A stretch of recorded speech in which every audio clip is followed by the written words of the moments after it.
Halo Sobat TMI, kembali lagi di podcast Candu, bincang santai penuh edukasi. Nah, selanjutnya di sini di depan saya sekarang ada kakak Dima Dani ya. Nah, sebagai anggota muda dari KSRPS TMI yang merupakan mungkin nanti akan kedepannya jadi pengurus KSRPS TMI seterusnya. Itu mungkin pertama-tama kita akan bertanya, apa sih alasan kakak Dima Dani ya untuk mengikuti atau berpartisipasi sebagai pengurus dari KSRPS TMI Politeknik STMI Jakarta? Pertama udah minat sama KSR dari pas masuk kampus ini. Terus dari SMA juga udah minat juga sama PMR, cuman kebetulan emang di sekolah yang dulu nggak aktif, jadi belum bisa nyoba, dan baru bisa nyoba pas sudah masuk perkuliahan. Ya mungkin saat SMA SMA itu kalau bisa tahu di mana ya untuk Kak Dima itu? Di SMA Al-Kamal, SMA Islam Al-Kamal di Jakarta Barat. Oh, di Jakarta Barat ya, lumayan jauh dari sini. Ada tinggalnya di Jakarta Barat atau? Iya, kebetulan tinggalnya di Jakarta Barat juga. Ya, oke. Di PSTMI ya itu pastinya sebagai anggota muda pasti itu maba kan ya? Iya. Di prodi apa ya kalau bisa tahu? Aku dari prodi TIO, Teknik Industri Otomotif Angkatan 8. Oke. Dari kan di PSTMI pasti banyak ya UKM dan mungkin di TIO sendiri pasti ada himanya kan ya. Apakah mengikuti organisasi lain atau memang di KSR saja? Kalau buat saat ini baru fokus di KSR doang, tapi buat himpunan belum. Jadi saat ini masih KSR doang. Oke. Nah, sejauh ini nih sebagai yang dulunya kan sebagai calon anggota muda, sekarang sebagai anggota muda.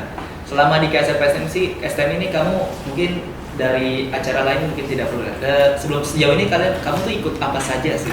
Apakah pernah dikirim? Apakah pernah ikut acara besar seperti itu? Pengalamannya pernah jadi tim CAS di acaranya Himasis di himpunannya SIO. Iya.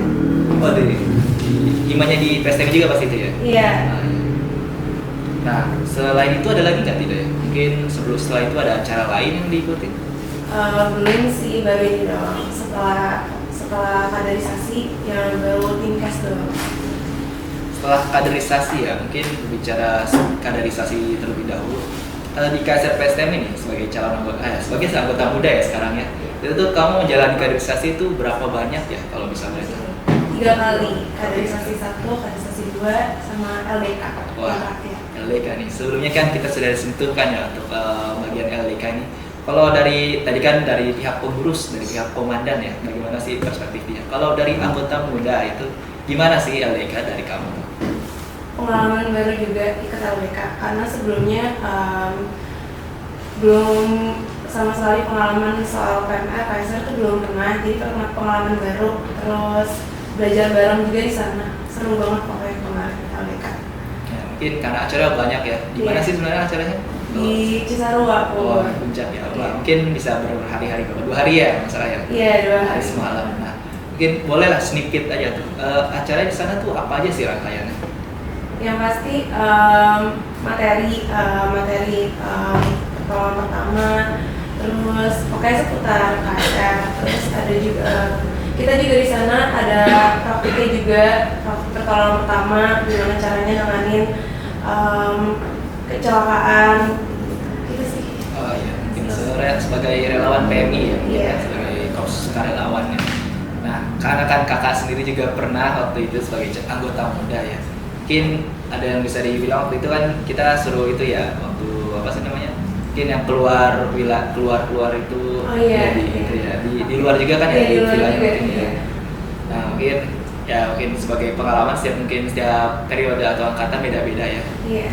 Nah, selanjutnya itu mungkin setelah LDK nih ya, udah kaderisasi pasti kan. Iya. Di KSRPS TMI ada magang pasti kan ya. Iya. Nah, magangnya dari KSRPS TMI itu apa ya kalau bisa tahu? Kebetulan magangnya di divisi sekretaris, jadi udah lumayan banyak sih bikin surat-surat buat proker podcast ini, jadi Oh iya, selaku sekpol podcast juga ya. Iya. Oke. Untuk sebagai ada alasan nggak sih spesifik atau itulah alasan penting itu kenapa semagangnya itu di sekretaris ya? Karena dari dulu ikut organisasi selalu jadi sekretaris. Jadi pengen ngembangin di sekretaris aja sih di organisasi KSR.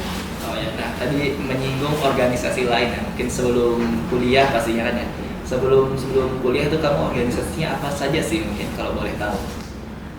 Mungkin kalau misalnya di SMA nggak ikut organisasi mungkin, tapi kalau di school saya jadi sekretaris di school saya. Terus kalau di SMP ikut organisasi itu jadi sekretaris juga di OSIS SMP. Oh di OSIS ya, wah, berarti udah punya bekal lah sebagai bekal berorganisasi. Nah setelah itu di LDK juga sebagai sekretaris pelaksana nih, ada nggak sih kendala atau mungkin ya walaupun sebelumnya sebagai sekretaris ya, tapi kan karena lingkupnya di sebuah perkuliahan pastinya ya, itu berbeda nggak sih dari acaranya, dari lingkupnya? Mungkin kalau misalnya di organisasi dulu itu lebih banyak yang ini sih, lebih banyak yang membantu. Kalau sekarang mungkin lebih nge-handle sendiri, sendiri gitu. Enggak, jadi ya lumayan sulit kalau misalnya sekarang. Nah setelah ya mungkin bisa dibilang organisasi itu suplementasinya kehidupan akademis ya.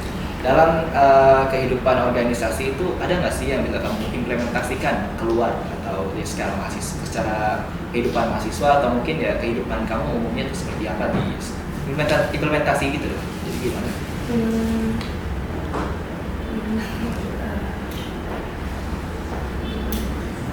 Mungkin sebagai sekretaris surat.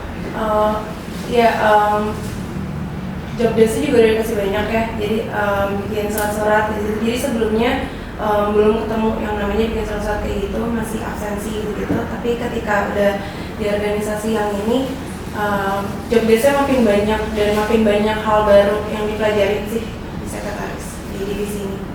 Ya, jadi mungkin bisa dibilang skalanya lebih besar. Iya, lebih rumit. Sebagai sekretaris itu pastinya ejaan ya yang paling dilihat itu ya. Iya, divisi. Betul. Jadi sebagai sekretaris mungkin dalam berbahasa Indonesia pasti lebih baik ya, bisa dibilang apa benar bisa lebih baik dalam berbahasa Indonesia. Yes, cukup lebih baik sih, lebih teliti juga jadinya. Ya mungkin juga sebagai kemahasiswaan ke kapabilitas kita sebagai bahasa Indonesia pasti bisa masuk ke KTI juga kan ya biasanya kan ya, untuk menulisnya ejaannya seperti apa yang baik dan benar. Nah mungkin dari anggota muda Kak Dima ini, kamu punya pesan nggak atau punya aspirasi nggak sebagai anggota muda? Setelah ini apakah mau lanjut ke sekretaris atau mungkin seperti apa? Buat sekarang masih pengen fokusin di sekretaris dulu. Terus buat KSR periode selanjutnya mungkin bisa lebih baik lagi, terus lebih beragam lagi kegiatannya. Ya dari mungkin pesan untuk teman-teman seperti itu ya. Iya buat teman-teman yang lain juga, buat teman-teman dan anggota muda lainnya semangat juga, betah-betah juga di KSR. Ya mungkin amin ya untuk kalian semuanya. Untuk sebagai anggota muda itu betah-betah ya di KSR hingga periode berikutnya hingga mungkin selesai sebagai demisioner atau DPO lah nantinya. Nah mungkin setelah kita sesi bertanya jawab ya dari Kak Dima sebagai anggota muda dari KSR Politeknik SMI Jakarta, ya sekian terima kasih ya dari saya. Ya mungkin terima kasih atas mungkin sharing pengalamannya sejauh ini ya, dan semoga kamu bisa lanjut ke periode berikutnya, ke periode 2025-2026 ya. Mungkin bisa, ya terima kasih. Mungkin jangan bisa kamera ya. Ya terima kasih.